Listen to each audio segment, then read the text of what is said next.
দেশের সীমান্ত এলাকা থেকে অস্ত্র সংগ্রহ করে রাজধানীতে চালান করার অভিযোগে মুশফিক উদ্দিন টগরকে গ্রেফতার করেছে র্যাব। বৃহস্পতিবার রাজধানীর আজিমপুর এলাকা থেকে একটি বিদেশি পিস্তল গুলিসহ তাকে গ্রেফতার করা হয়।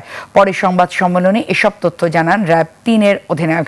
আসামি টগর বুয়েট শিক্ষার্থী সাবেকুন নাহার সনি হত্যা মামলায় কারামুক্ত হয়েছিলেন, তবে তাকে এবার অস্ত্র ব্যবসায়ী হিসেবে গ্রেফতার করা হয়েছে। আরও জানাচ্ছেন দীপু শিকদার।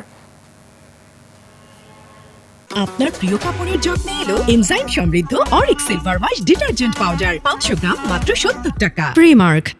২০০২ সালের ৮ জুন দরপত্র নিয়ে বুয়েট ক্যাম্পাসে ছাত্রদলের তৎকালীন সভাপতি মোকাম্মেল হায়াত খান ও ঢাকা বিশ্ববিদ্যালয়ের SM হলের ছাত্রদল নেতা মুশফিক উদ্দিন টগর গ্রুপের সংঘর্ষ হয়। সে সময় ক্লাস থেকে হলে ফেরার পথে সংঘর্ষের মাঝখানে পড়ে গুলিবিদ্ধ হয়ে নিহত হন বুয়েটের কেমিক্যাল প্রকৌশল বিভাগের শিক্ষার্থী সাবেকুন নাহার সনি।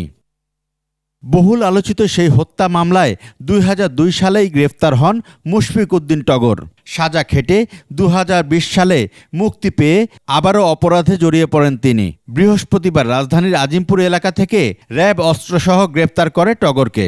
জিজ্ঞাসাবাদকালে জানা যায় যে তার পূর্ণ নাম মুশফিক উদ্দিন টগর এবং তিনি ২০০২ সালে ব্যাপকভাবে চাঞ্চল্য হওয়া বুয়েট শিক্ষার্থী সাবেকুন নাহার সনি হত্যা মামলার একজন অন্যতম আসামি ছিলেন। অস্ত্র উদ্ধারে যে কাজগুলো আমরা পূর্বেও করেছিলাম, এই ধারাবাহিকতা আমরা বজায় রাখার চেষ্টা করব। তখন তার কাছ থেকে একটি রিভলভার ও ১৫৬ রাউন্ড গুলি উদ্ধার করা হয়। র্যাব আরও জানায়, টগর কোথায় আর কাদের কাছে এসব অবৈধ অস্ত্র সরবরাহ করতেন তা খতিয়ে দেখা হচ্ছে।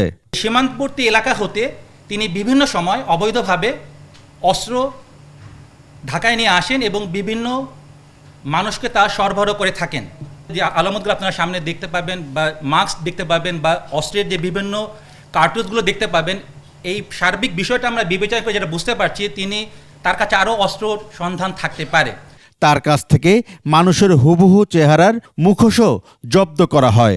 নিজের পরিচয় আড়াল করতেই তিনি মুখোশ ব্যবহার করতেন বলে ধারণা র্যাবের।